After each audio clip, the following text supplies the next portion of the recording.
Aloha, y'all. It is Monday, Moon Day, named after the moon. Moon Day, esoterically also ruled by the moon. Moon Day, September the 8th. The sun is in Virgo. The moon is in Pisces. Mercury is also in Virgo. I'll reference some astrology that might matter.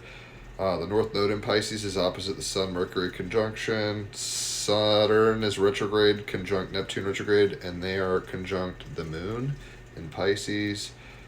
Mars is squaring Jupiter. Pluto is sextiling Uranus. Jupiter and Pluto are squaring Chiron. Black Moon Lilith is squaring Venus. That's really, there's a grand water trine between Black Moon Lilith, Jupiter, and North Node in Pisces. So there's a whole lot of stuff. But the cards we pulled for the day are the Wheel of Life. But this is the Wheel of Fortune, typically, right? Major Arcana. The Eight of Cups. Notice a wheel there, too. And then coming full circle, Sirius timeline. Present timeline. Coming full circle, the wheel, the hub of the wheel. We'll get into it. So I've written music to all the major arcana. I'll post the song in the comments for the Wheel of Fortune. It's called Ever Spinning Wheel. It's cool. It's very kind of beach house, but not quite. You scope it, you'll see. So on page 42, the Wheel of Life. I understand there's a time and a season for everything. Spring, summer, fall, winter. Spring, summer, fall, winter. The wheel of the bus goes round and round. We're the witness to that wheel, though. The circumstances change, but we, as a witnessing self, do not. We're this eternal viewer, the soul, if you want to put it that way. On page 42, I understand there's a time and a season for everything. The only truth is change, like seasons, our lives, in constant revolution and evolution. The R in a parentheses there. The Wheel of Life shows us that every living thing is in full cycle from birth to death, followed by rebirth. The law of conservation of energy states that the energy of a closed system must remain constant. Our universe is this closed system, so that the energy in existence has always been the same. Nothing is ever gained or lost. The forms our energy take, however, are constantly changing. The artwork depicts a vast wheel surrounded by ghostly figures. It symbolizes the personality journeying through time with all of its different facets, the dramas of who we pretend to be, the different parts of ourselves which struggle for dominion in a world that operates on the principle of scarcity.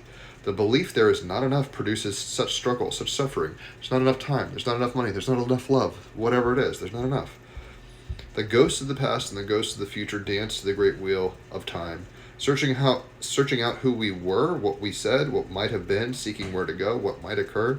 The mind, ever restless, analyzing, commenting, distancing itself from the heart. We are always projecting, quote, ourselves onto life out there.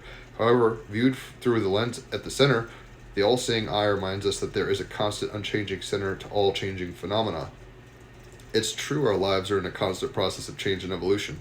Every project, person, business, government, and country has birth, matures, and dies. Much as we try to control our lives, nothing stays the same, and death and decay must come to us all. Entropy's a bitch. All the movement, the striving, and relinquishing causes such pain and discomfort because it takes us out of the present moment when everything is just as it is, spacious, yielding, if only we would let it be so. This is the center of the Wheel of Life, the hub of the wheel. When we open ourselves to the aliveness of the present moment, all is unfolding perfectly in the mystery of life. We expand and receive the wholeness of the moment, poised, alert, utterly alive, the whole heart, and wholeheartedly accepting what is, loving what is. We have, without judgment, meeting the isness of that moment. In such moments, we have no wish for it to be different or better or more. We have no disappointment, no sense that it is not what we worked for. Nothing to be, nothing to do, nowhere to go. This moment is complete unto itself, untainted, unmeasured. We shift perspective from playing a character or role in life to the space in which life occurs. The Wheel of Life also reminds us that what appears positive and uplifting contains the seed of its opposite, so whenever something major changes in our circumstance, to not be overly attached to the outcome, yin and yang, right? You've met the man of your dreams. How wonderful. Maybe yes, maybe no. You've moved to your dream house in the countryside. Lucky you. Maybe yes, maybe no. There is opportunity in everything, brilliance in everything, the cup overflowing with life in everything. So karmic forces at work, balancing the light with the dark, understanding nature's cycles of watching time pass by opening yourself to the unfolding of life around you.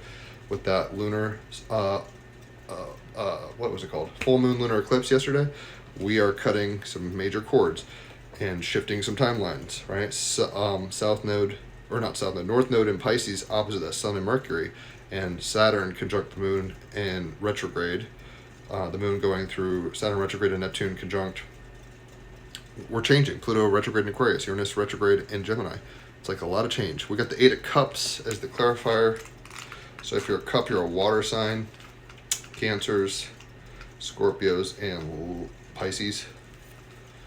And the Eight of Cups, notice the wheel, is on page 156. I seek answers to life's big questions. Turning your back on what is known, off on a new journey, returning to nature and listening to her wisdom, right? The wheels on the bus go round and round, and the cycles continue, and we're off on a new journey. So, spring turns us back on itself to turn into summer, turns it back on itself. Like we're having to go on to uncharted territory. And we have a little influence with the steering wheel in terms of where we may prefer to go or think we want to go. But ultimately, the tide we can't control. The wind and the waves we can't control, right? So we have to kind of submit to life, be present, and then adapt as needed, basically, going off into new domains. So the last card is coming from the Galactic Heritage deck. It's the wild card of the Monday. It's coming full circle. How apropos and synchronistic. Don't you see why I do this? Going down the rabbit hole with all these little magics. Circles.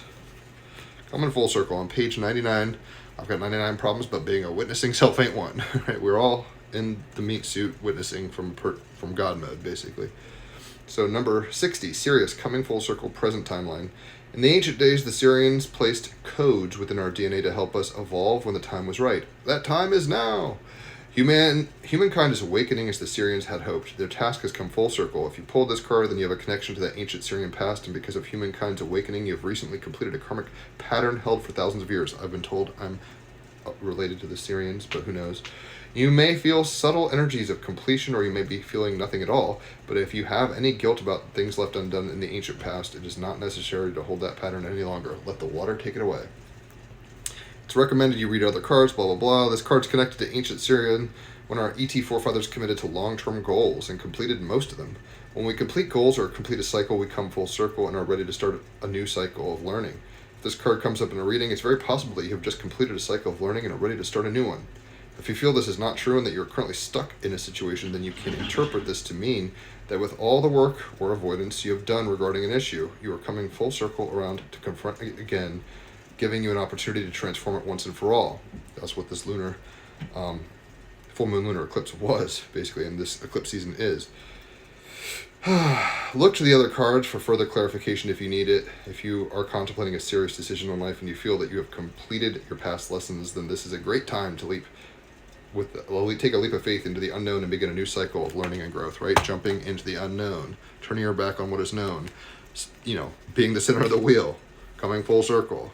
It's coming back around again. This is for the people of the sun, as they would say, Rage Against the Machine. So, Darth Vader starts off a good kid, Anakin, right? And he turns into Darth Vader, and then he kind of redeems himself. It's the circle of life, and we're all moving down it in different rates, on different currents and eddies, in our own way, in our own meat suits, and all of us go from, wholeness and unity to division and separation back into unity. That's the rabbit hole we're going down. So hopefully this has made sense. Hopefully you're trying to be a witness and not identify too much with victories or defeats, even though they feel real. We're just in a little game, rowing our boats gently down the dream. And if we can come to that place, we can come full circle with it. Do check out the song I wrote for the Major Arcana card. I'll post it in the comments. It's called Ever Spinning Wheel. You'll like it, I bet. And if you like that, check out all the other music I write. If you've enjoyed this, leave a tip. Give 5-star reviews, so holler for a reading anytime. Avi. An hour of cards is $50. 3 hours of astrology is $150. If it's your birthday, it's half off on either or both. And if you refer somebody to me, you get half off on cards for yourself. Check out the Team Rabbit Hole podcast, 321 episodes. So I'll post that most recent episode in the comments. Check out the song, leave a tip. Enjoy your moon day, and I'll catch you on the flip side. Adios.